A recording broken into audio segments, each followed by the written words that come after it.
Over the past 18 days, we have gotten to know the small community of Egyptian Canadians on Vancouver Island, watching with them as the protest grew. Now they, too, are desperately hopeful that this will mean a new way of life for their fellow Egyptians at home. A News reporter Aaron Glazier has more. Congratulations! Thank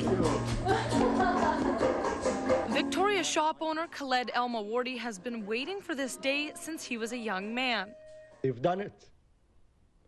Yeah. It's incredible.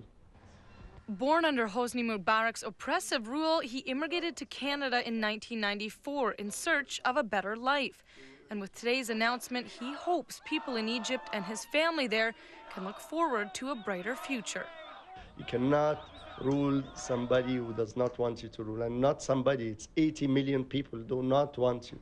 No lawyers, no doctors, no farmers, no kids, no students, nothing. Nobody wants you. You cannot impose yourself.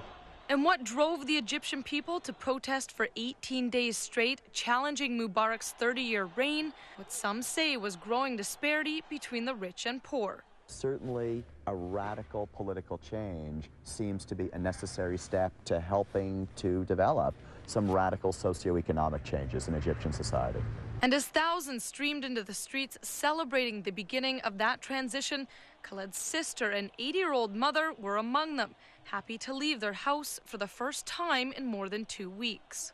Everybody now is celebrating, very happy, very relieved. Dancing, singing, united with flags waving as Egypt begins a new chapter of its history. And while there is great jubilation, there is also sadness for the more than 300 Egyptian protesters who lost their lives, fighting for what they believed in. Those are the people who has done this. Those people were willing to die for Egypt. Those are the people that takes the credit. But the real struggle lies ahead. I'm not worried about the future at all.